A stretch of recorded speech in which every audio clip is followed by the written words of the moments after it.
కలలు ఎన్నో ఈ సృష్టిని. వాసు ఎప్పుడు వస్తావురా?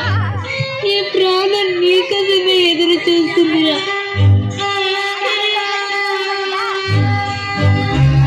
త్వరగా రారా, త్వరగా రా.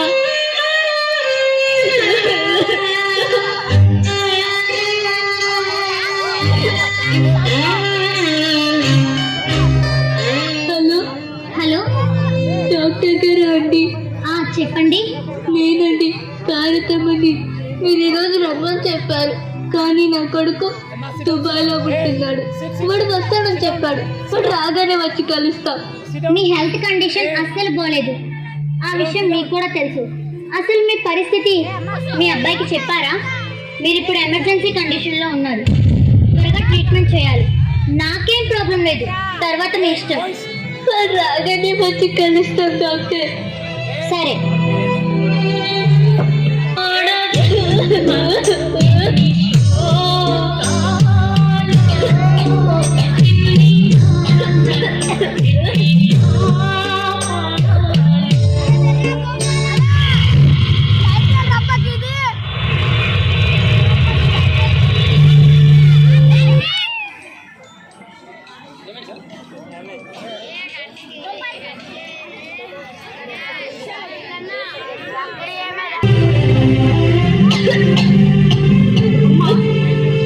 ఏంటమ్మా ఇలా అయిపోయావు? ఏమైందమ్మా? నాకేదో భయంగా ఉంది, చెప్పమ్మా. ఆరోగ్యం అసలు బాగుండడం లేదు. డాక్టర్కి చూపించావా? సుధా, సుధా ఇంట్లో సరుకుల కోసం బయటకి వెళ్ళట్టుంది. ఏంటమ్మా నీకు ఇలా ఉందని నాకు ముందే ఎందుకు చెప్పలేదు? దేశం కాని దేశంలో ఎన్ని ఇబ్బందులు పడుతున్నావో నా గురించి చెప్పి నిన్ను కంగారు పెట్టడం ఎందుకని. సర్లే, హాస్పిటల్కి వెళ్దాము.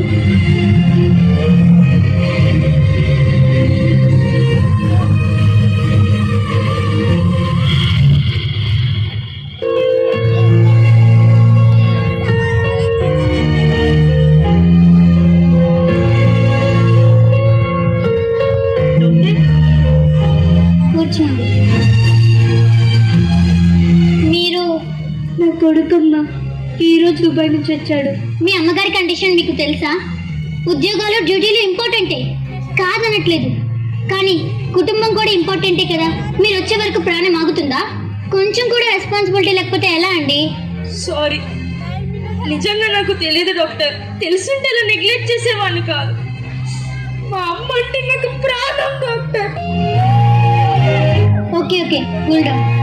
మా అమ్మగారు, మీరు కాస్త బయట వెయిట్ చేయండి.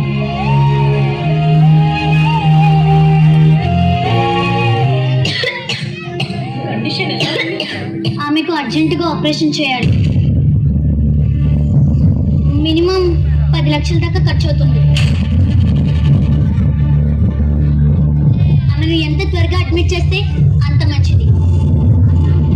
ఓకే డాక్టర్, మనీ అరేంజ్ చేసుకుని వచ్చేస్తాను. ఆమెకు ఆల్రెడీ మందులు ఇచ్చాను, అవి కంటిన్యూ చేయండి.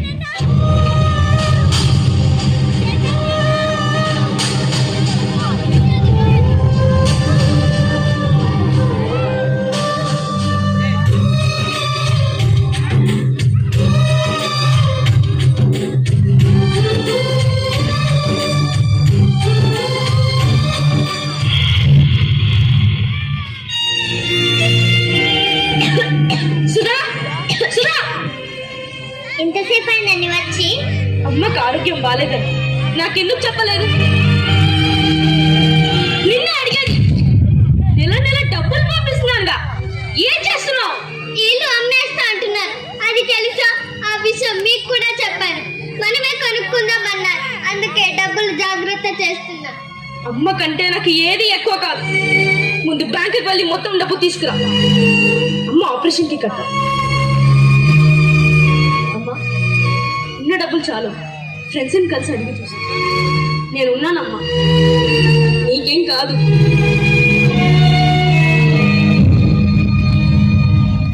బాధపడకమ్మా, నాకు ఇలా ఆరోగ్యం బాగాలేదని తెలిసేసరికి వాడు అలా కంగారు పడుతున్నాడు. అంతే.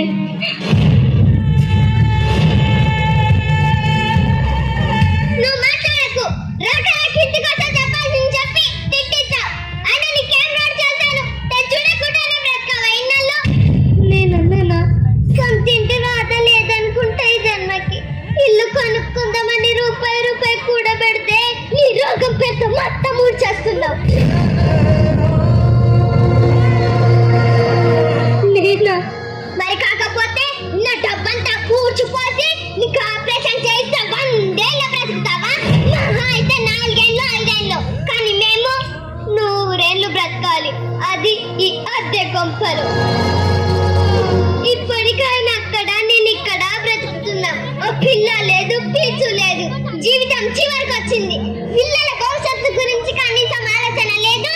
ఈ మాత్రం దానికి అమ్మో మా అమ్మ, అమ్మో మా అమ్మ అయినా ప్రేమ పనులాడటం చిచ్చే. నేనేం చేయను? ఎన్ని అనాథ శరణాలు లేవు, వాటిలో ఎంతమంది లేరు. పో ఏదైనా చూసుకో, లేదంటే చావు. మమ్మల్ని మాత్రం చంపకు చిచ్చే.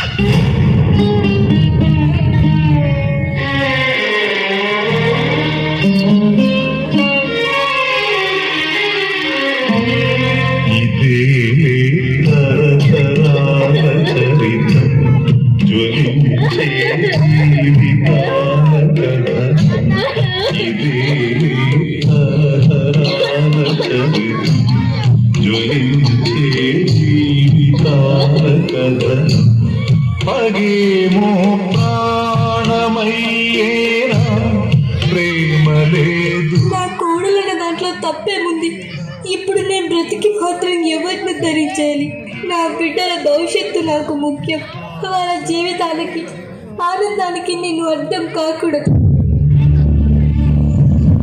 ఎవరి తల రాత ఎవరు రాస్తారు?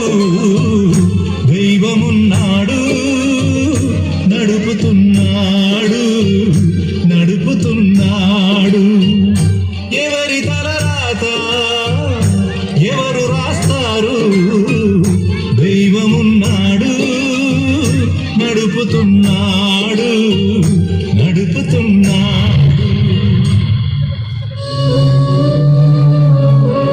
అమ్మా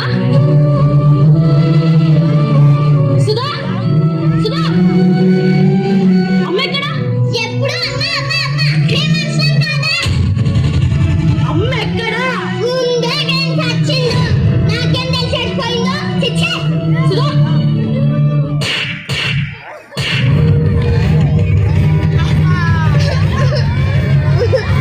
నాకు చెప్పకుండా మా అమ్మ ఎక్కడికి వెళ్ళదు. నువ్వే అది అంటావు.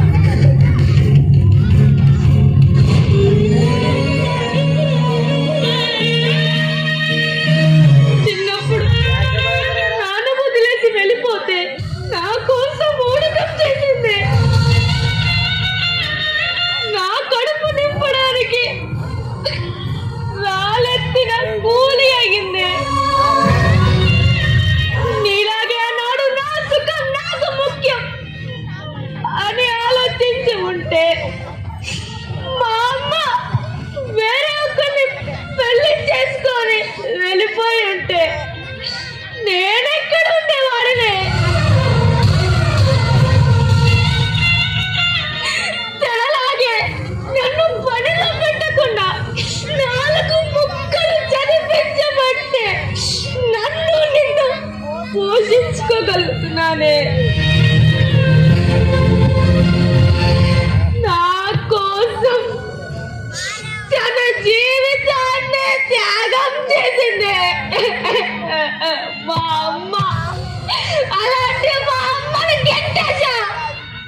నువ్వు ఒక అమ్మవై ఉంటే నీకు తెలిసేదే ఒక్క అమ్మ విలువ.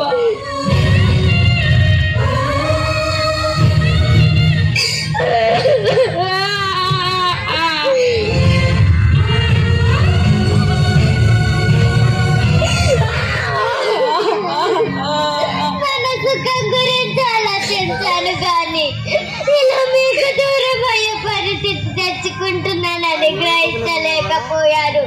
తప్పు చేశాను, నన్ను క్షమించండి.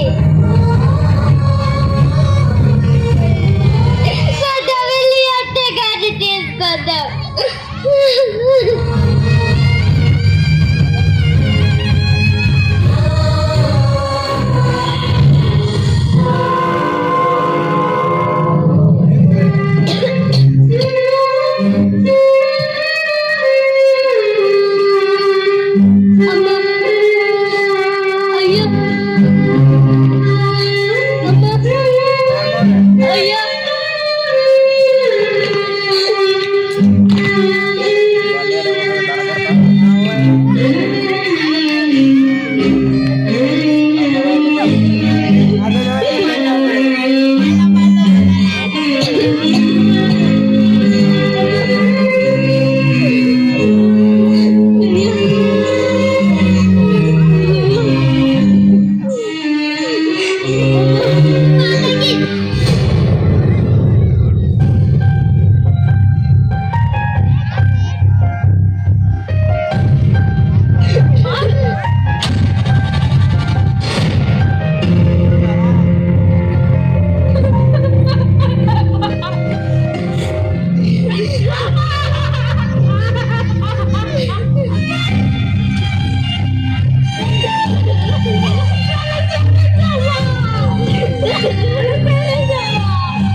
ఊరుకో నాన్న, అందరూ చూస్తున్నారు, ఊరుకో.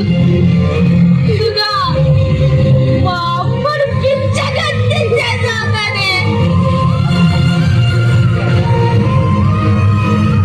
మన సున్నయ్య కొడుకు చూడలేని స్థితిలో మా అమ్మని చూపించాకనే.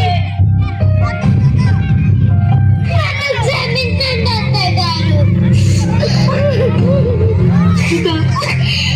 నువ్వు ఏడిస్తే నాకు సంతోషమా చెప్పు. అలా ఎలా అనుకున్నావే?